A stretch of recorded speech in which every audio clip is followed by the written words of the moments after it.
Get ready, Padres fans. It's time for the EcoWater SoCal Padres pregame show on the Padres Radio Network. Tatis hit third, 2 outs. Fernando takes off. He's going to steal home without a play. Coming up, we'll have a recap of the previous Padres game, a preview of today's starting pitching matchup, and our keys to the game. Plus, we'll hear from manager Mike Shildt. From the Padres Radio Network, here's Sam Levitt. San Diego Padres baseball coming up on 97.3 The Fan and the Padres Radio Network. Tonight the Padres take on the Los Angeles Dodgers in Game 4 of the National League Division Series. Our starting pitching matchup here tonight for the Dodgers, right-hander Ryan Brazier, and for the Padres, right-hander Dylan Cease. Hi, good everyone. Sam Levitt with you inside the loft here at the Western Metal Building at Petco Park. First pitch coming up at 6:08 p.m. as the Padres try to win this NLDS in 2024. Coming up in the next 50 minutes, we'll hear from Padres manager Mike Shildt. We'll also hear from Padres reliever Jason Adam and Padres infielder Jake Cronenworth. And in just a little bit, we check in with Tony Gwynn Jr. But first, let's set the table. Brought to you by Fraser Farms Market. Sit your table with the highest quality of natural and organic products from Fraser Farms Market, a San Diego original since 1971 with 3 locations, La Mesa Vista and Oceanside. Well, the Padres enter tonight with a 2-1 lead in this best-of-5 series. The Dodgers won Game 1, 7-5. Padres won Game 2 by a score of 10-2. The Padres won Game 3 last night, 6-5. We'll have more on last night's win in just a moment. Tonight, the Padres send right-hander Dylan Cease to the mound on just 3 days rest. It will be the first time Cease has pitched on 3 days rest in his career. Before we turn our full attention to Game 4 here tonight, let's relive what happened last night here in downtown San Diego. How did the Padres fare in their last game? Let's take a look back with our Padres Rewind. Presented by Hamul Casino. With thrilling slots and tables and all the best rewards, Hamul Casino has all the fun you're looking for. Hamul Casino. Fun above all else. Mookie Betts put the Dodgers ahead with a solo home run against Michael King in the top of the first inning. Padres still trailed 1-0 in the bottom half of the second. That brought us to the bottom half of the second inning. Manny Machado led off with a single. Then Jackson Merrill hit a ground ball to the right side. Freddie Freeman's throw to second hit Manny and rolled into left field. Manny went to third. A throwing error on Freeman. A brilliant piece of base running by Manny to establish the inside lane to second base. Xander Bogaerts was next for San Diego. 0-1. Bogaerts, little tapper up the middle. Rojas charges it short. Going to go to second on his own. Not in time. Throw to first. Not in time. And Machado scores. It's 1-1. And the Dodgers still don't have an out. Padres were far from done. David Peralta dug in. 1-2 on the ground sharply. Fair up the first baseline. Going to roll to the right field corner. Merrill's on his way home. Bogaerts is being waved. Peralta stops at second. No relay to the plate. A 2-run double and a 3-1 Padre lead as everybody in the building waves their golden towels. Peralta went to third base on a Jake Cronenworth infield single. Kyle Higashioka drove Peralta in with a sac fly to center. It was 4-1. With Cronenworth still on first base and 2 down, El Nino capped the rally. Here's the 0-2. And Tatis sends it in the air. Deep to left field. Hernandez is back. Looking up. Gonna go! 2-run homer, Fernando Tatis Jr. And it is a 6-run second inning.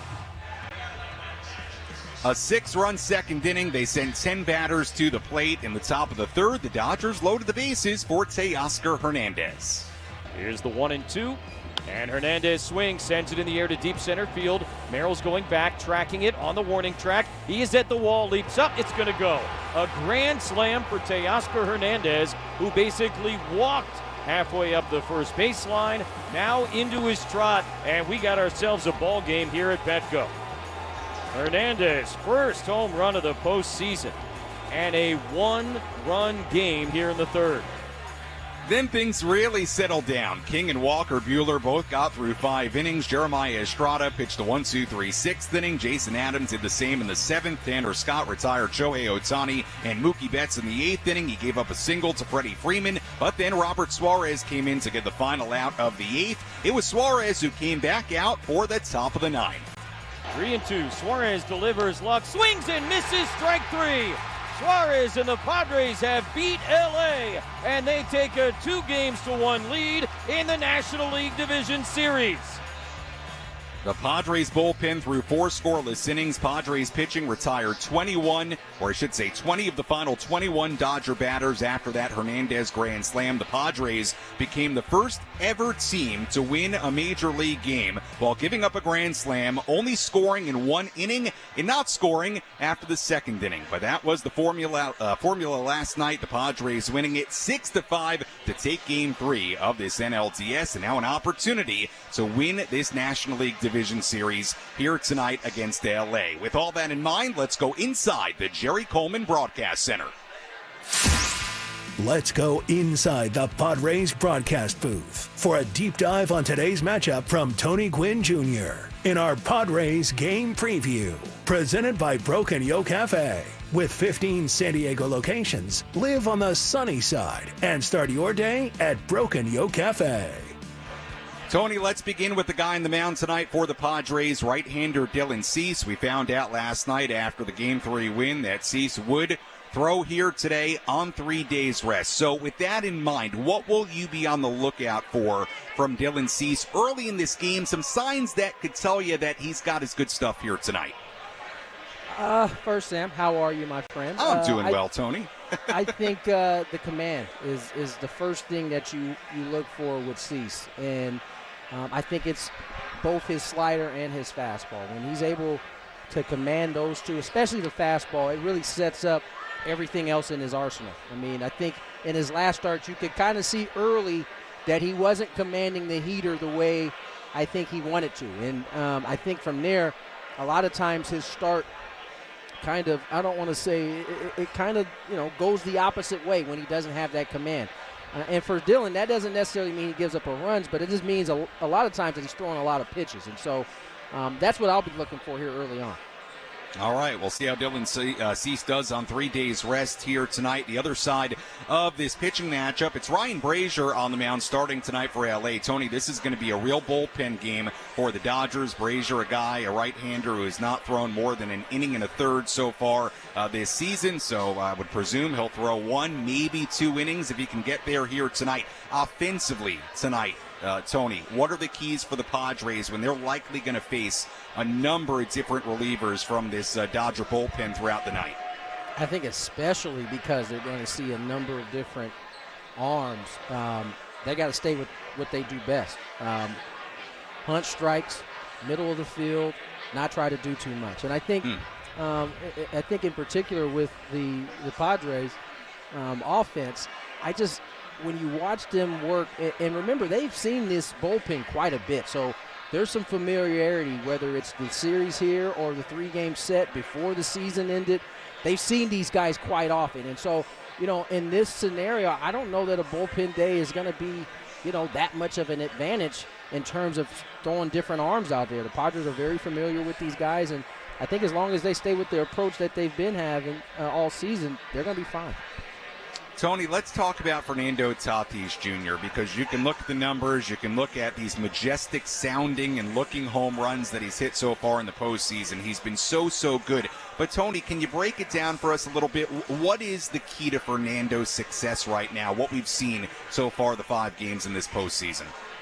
Not chasing the breaking stuff away off the plate. And when they're crowding him, and to be honest, the Dodgers haven't done a great job with crowding. I know they hit him in Game 2, but they're not really, they haven't used that pitch in for effect as well as we've seen other teams. But right now, I just think it boils down to Toddy. He's not chasing, and when that happens, that means he's hunting that rectangle box that everybody sees on TV, and he's in such a good rhythm that he's not missing anything that's in that rectangle box, whether it's up, down, in, or out. If it's in the zone, he's hammering it. And so Right now, if you're the Dodger pitcher, you pretty much have to make every pitch, because if you miss at all, he's hot enough right now where he's going to hurt you. All right, Tony, good stuff as always. We'll talk to you and Jesse just before the top of the hour for Game 4 of this National League Division Series. Tony, as always, appreciate the time, and have fun with this one here tonight. Thank you, Sam. All right, that's Tony Gwynn Jr. joining us on our EcoWater SoCal Padres pregame show here on the Padres Radio Network as we get ready for Game 4 of this National League Division Series. The Padres winning a critical Game 3 last night, setting up an opportunity now tonight to end this series. And if they can't, well, then it would be a Game 5 on Friday in L.A., a decisive Game 5 in L.A., so I am sure everybody inside that first base dugout here tonight, they don't want to go back to L.A. We'll see if the Padres can make sure of that here tonight. We've got a lot to do before first pitch. When we come back, we'll hear from Padres manager Mike Shildt. A little bit later, we'll tell you about what else is going on around the out-of-town scoreboard today. National League Division Series. Mets ahead right now against the Phillies in Game 4 of that series in Queens. Mets with a win would move on to the NLCS, which of course would, if the Padres win tonight, we could know the matchup in the NLCS. We'll see about that. We'll also hear from Jake Cronenworth and Padres reliever Jason Adam. A lot to do as we walk you up towards first pitch coming up at 6:08 p.m. here in downtown San Diego. You're listening to our coverage of the 2024 National League Division Series right here on the Padres Radio Network.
Our EcoWater SoCal Padres pregame show continues here on the Padres Radio Network. EcoWater SoCal 2024 BBB Torch Awards for Ethics winner. Find them online at EcoWaterSoCal.com. Your water should be perfect. Sam Levitt with you inside the loft here at the Western Metal Building at Petco Park as we get ready for first pitch in Game 4 of this NLDS against the LA Dodgers. Coming up at 6:08 p.m. We go out to Jesse and Tony promptly at 5:58. We've got a lot to do between now and first pitch. We'll hear from Mike Shildt in just a moment. We'll also hear from Jake Cronenworth a little bit later and Padres reliever Jason Adam. After the Padres won a 6-5 game last night, they scored 6 runs in the second inning. The bullpen was absolutely terrific. 4 scoreless frames. The Padres retiring 20 of the final 21 batters the Dodgers sent to the plate last night, and the Padres hanging on for a critical Game 3 win as they took a 2-1 lead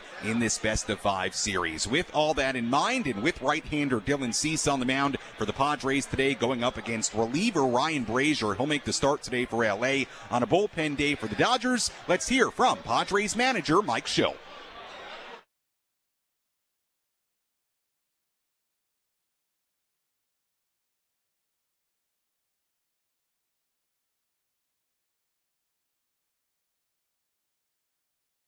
How did your conversation with Dylan go? When did it happen? And kind of what was the plan for getting him ready for the start on short rest?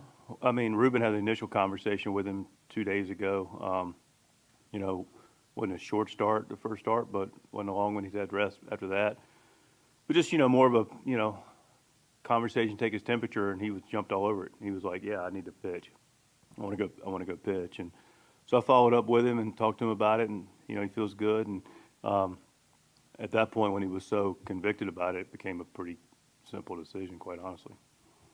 Do you manage differently? How do you manage knowing that he will be going on short rest and kind of what that means in terms of we manage pitchers? The game on what we see in front of us. I mean, he's gonna, he's on shorter rest, but he was pretty convicted to me yesterday. He's like, I don't want to be treated like I've got, 30 pitches, because he doesn't. He's got what he needs to perform. Mike, how much was a factor in that decision in terms of what the workload was in Game 1 for him? The factor in the decision was a part of the workload, part of the rest he'd had prior to that, because he'd had extended rest. And then the fact we got, if we need it, Hugh Darvish for Game 5. So it's, all the calculus ended up to a pretty 2 + 2 = 4. Like the base running play Manny made last night, it seemed like even some people in the game didn't know the rule until last night when it happened. How long have you known it? How long have you been kind of teaching it or practicing it? 25, 30 years maybe. Yeah, probably at least 25. The one that's more familiar is that one, especially with maybe a left-handed hitting, first baseman running inside, because you could, again, clearly now the rules have been documented, but also used it from the ground ball at third base or fly ball in the left field line for the runner at third.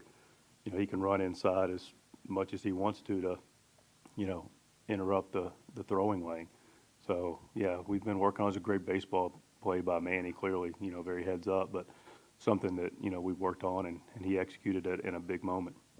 Hey, Mike. Dylan, throughout the season, has proven himself to be a competitive guy that's up for a challenge. I mean, he showed that, especially in the no-hitter, wanting to stay out there. That's right. How beneficial is that in a situation like this? Big time. Listen, he could have easily said, I need my regular rest, but he had felt rested and wanted to compete from the other day. So, his desire to do it is a big part of driving this. I mean, we don't let the players get what they want every day, but we do listen to them and we do trust them. And, I trust Dylan completely, and his competitive spirit's going to show up again tonight. Mike, not too long ago, there was some discussion about Robert Suarez's role as closer, all options on the table. What did he show you last night with that 4-out save? Robert's been great for us all year. He's been really good lately. It was his spot, with the part of the order, Scott got his spot at the top. Adam's a guy that can go anywhere in the 7th. And then, Robert showed what he does. He comes in and gets after it. And I love the fact that, he's throwing the 2-seamer more, got the 4-seamer going. But he's also, to Muncy and Lux, he threw that changeup. and he gets a changeup going, throws that more consistently, which he has more lately. Now it's another weapon to a pretty special arsenal. Hey, Mike, when did the Dodgers let you know that Brazier was starting tonight, and what were your thoughts about that? We just found out probably about 45 minutes ago, maybe an hour. Ryan Barber told me, our field coordinator. Thoughts, listen, he's, they're going to throw their bullpen. We know their bullpen. It's just a matter of us being able to execute. We know Brazier, so we'll be ready from the first pitch. Does that help because you've seen them so much? I mean, so you saw them at the end of the regular season as well? Yeah, there's definitely some familiarity, seeing them over the course of the year, but definitely to your point, Bob, we saw them towards the end of the season, and clearly have seen them during this series. So there's no big secrets now. It's just a matter of execution and taking good quality at bats consistently, for the entire game. That was Padres manager Mike Shildt earlier today inside the interview room talking about Dylan Cease and much, much more. We'll hear more from Mike on our post-game show coming up later on this evening, and we'll hear from him one of two scenarios. Either the Padres celebrating a series win or this series heading to L.A., and all that will play out over the course of the next few hours here in downtown San Diego. When we return, we'll hear from Jake Cronenworth. We'll also hear from Padres reliever Jason Adam, our keys to the game. Full breakdown of this pitching matchup, including a look at Dylan Cease and what he needs to do here tonight against this LA lineup, an LA lineup that is missing a key contributor tonight. We'll tell you more about that when we come back on our pregame coverage as we get ready for Game 4 of this NLDS here at Petco Park on the Padres Radio Network.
Our EcoWater SoCal Padres pregame show continues here on the Padres Radio Network. Sam Levitt with you inside the loft here at the Western Metal Building at Petco Park as the Padres get ready to take on the LA Dodgers in Game 4 of this National League Division Series. Lot to do, but between now and first pitch coming up at 6:08 p.m. here in downtown San Diego. We'll hear from Jake Cronenworth a little bit later, Jason Adam a little bit later, our keys to the game, and much, much more to come. But first, let's tell you about what just happened in New York and the impact potentially on the Padres in the next handful of days.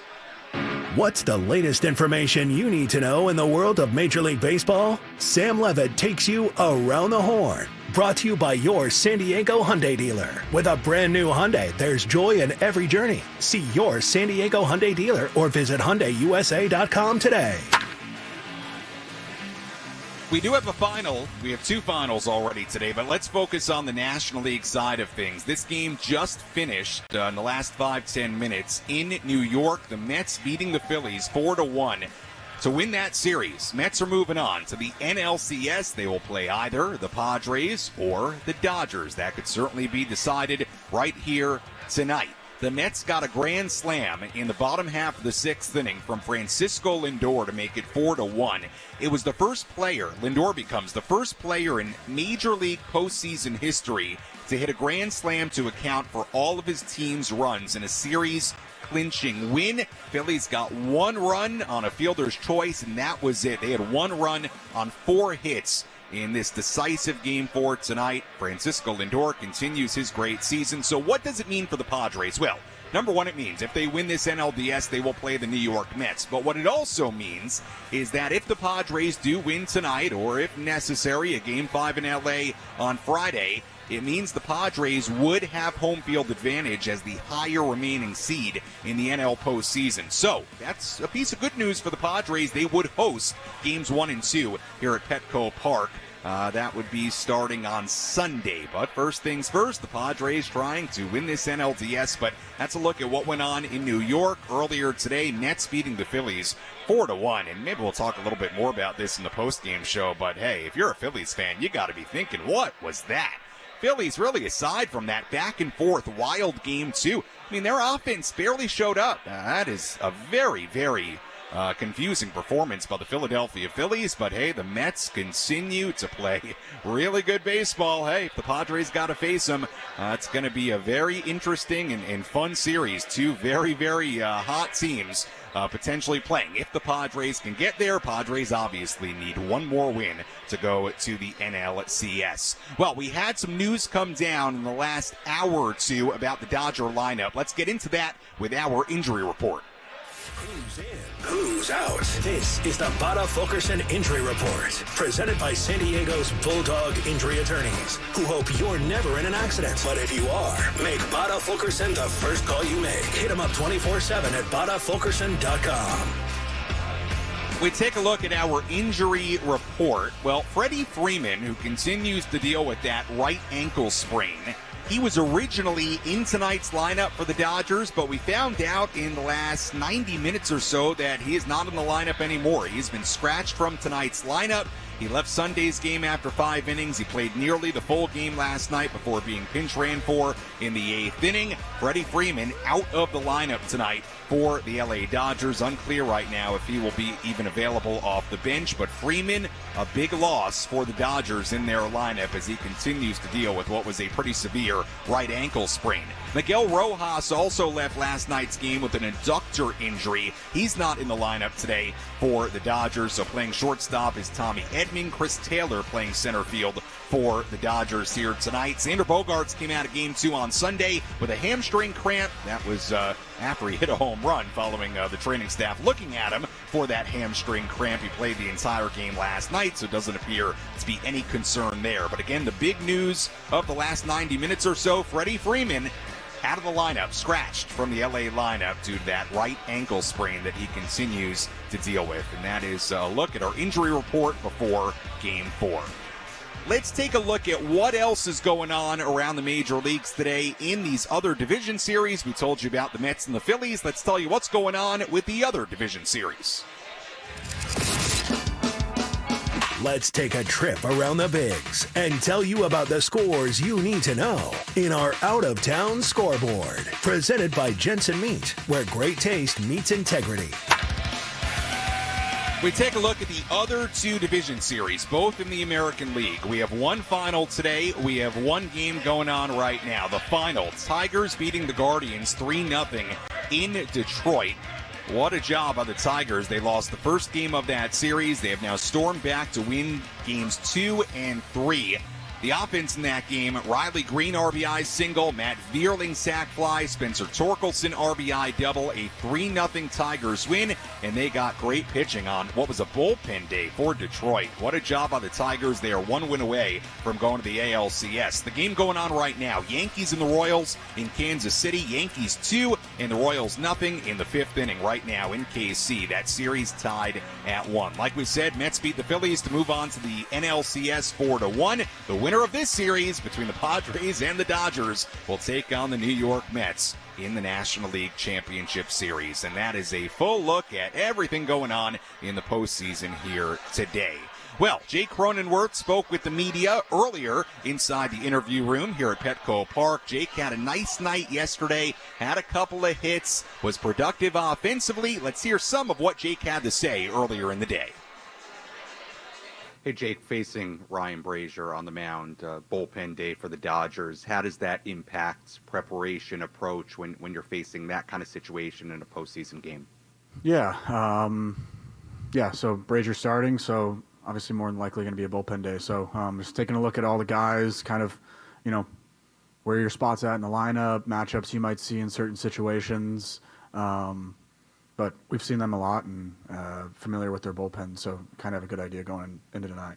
You guys have put together a lot of innings like you had in the second last night, stringing hits together. A couple of guys come up with run-scoring hits.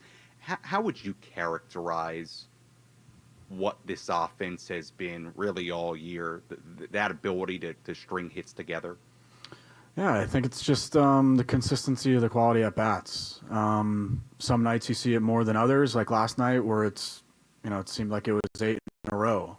Other nights you see it where you got 4 or 5 in a row and you don't get anything. But, they've been there. I mean, the guys compete their butts off, and, it seems like the at-bats up and down the lineup, no matter what the situation is, are great.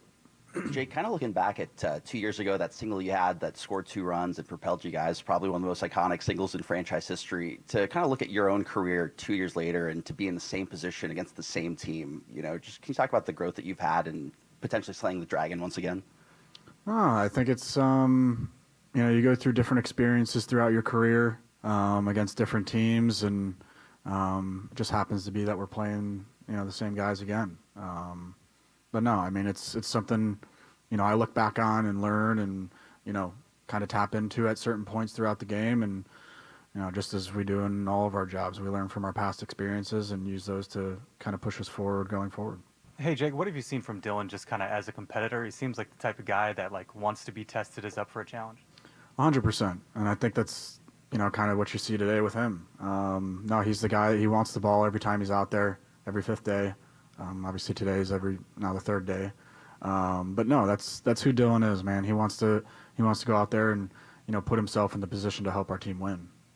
And Jason Adam just said that he's never been around a group that's as sold out on winning as this one, and everybody's celebrating whether or not they're involved with what's going on. You've been around for a while. Have you seen that kind of grow and develop? Because it seems like it's at a different level this season. Yeah. It's not something that, was started in spring training or started those first few weeks. It's something that's kind of grown organically throughout the season. And, kind of what I said earlier, it's something that guys are looking back on past experiences from earlier this year. And it seems like everybody on the roster right now has had a big hit or made a big defensive play or made a big pitch in a big spot for us. And, I think that's what's made us so close and made this such a family. Joe, during the wild card round, talked about how 2022 and this season felt different. There was a lot of success then, obviously, and you guys are in position to potentially have that type of success again. But he said the overarching feel was very different to him. What's your sense of things? And if you agree, what are those differences?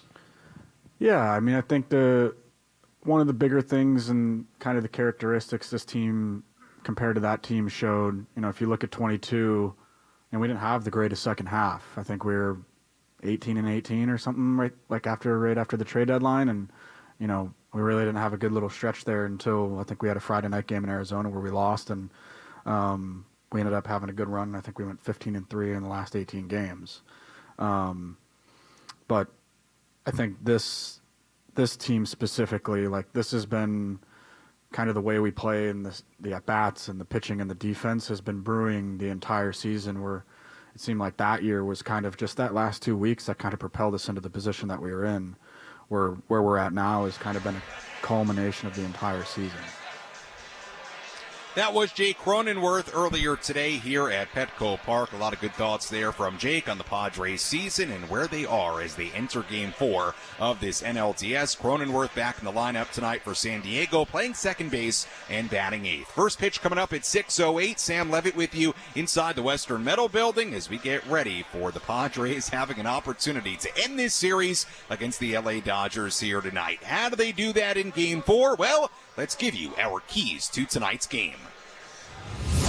How will the Padres unlock a victory in today's game? These are the keys to the game. Presented by Anthony's Fish Grotto in La Mesa. Voted San Diego's best seafood restaurant for 2024. Continuing Mama Guio's legacy with lakeside dining in East County, where your furry friends are always welcome. Key number 1, Tati continuing to tear up Dodger pitching. Fernando Tatis Jr. now has 3 home runs in this series after last night. He's one shy of tying the NLDS record for home runs. El Nino is absolutely dialed in. He's batting .556 in 5 postseason games. That's 10 for 18 with 4 home runs, 2 doubles, and 3 walks. Tatis has not even recorded a strikeout this postseason. He's the second player in the postseason to ever hit 4 home runs in a 5-game span without a single strikeout. The only other player to do that is Lou Gehrig, who did it in a span from the 1928 to 1932 postseasons. Fernando continuing to do Fernando things. That's key number 1. Key number 2, strike early. The Padres have done an excellent job so far in this postseason of scoring early in games. 20 of their 30 runs this postseason have come in the first 2 innings. Now, in 2 of those postseason wins, they scored all their runs in the second and didn't score again. Got to change that formula a little bit. Score early, but score often later in the game as well. That's key number 2. Key number 3, get the X-Man going, or I should say get the X-Man going and keep Cronenworth moving forward. Xander Bogaerts was 0 for 4 last night. He's just 3 for 19 in the postseason so far. He did have an RBI fielder's choice last night. Jake Cronenworth began the postseason 0 for 14. He then had 2 hits last night. Getting Xander going, keeping Jake going, that's key number 3. Key number 4, don't let the show have another act. And I'm talking about Shohei Ohtani. Game 1.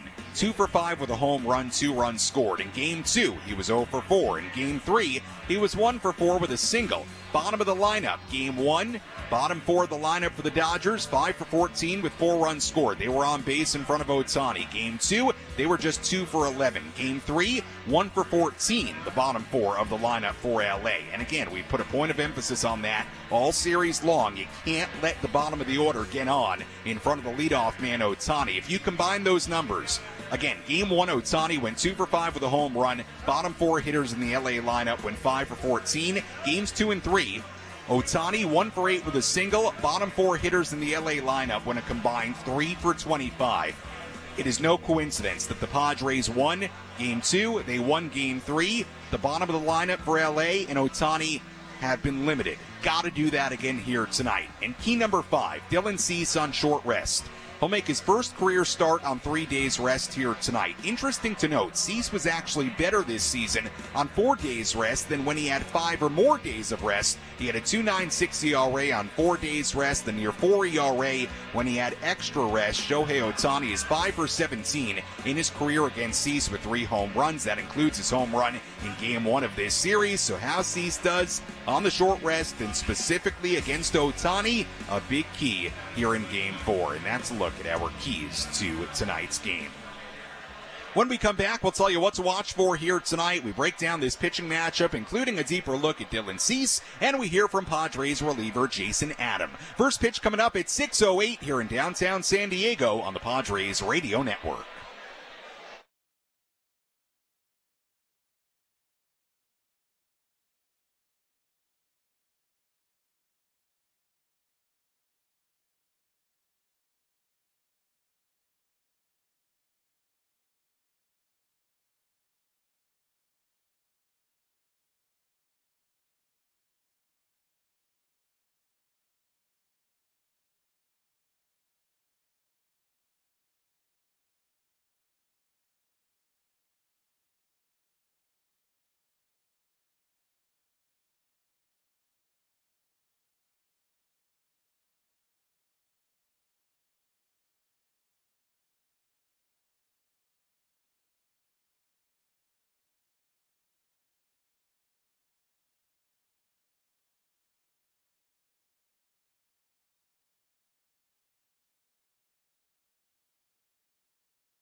Our EcoWater SoCal Padres pregame show continues here on the Padres Radio Network. Sam Levitt with you inside the loft here at the Western Metal Building as we get ready for Game 4 of the National League Division Series. Padres with an opportunity to end this series right here tonight. They have a 2-1 lead. They send right-hander Dylan Cease to the mound on 3 days rest. We'll talk about Dylan in just a moment. Let's tell you what to watch for here in Game 4.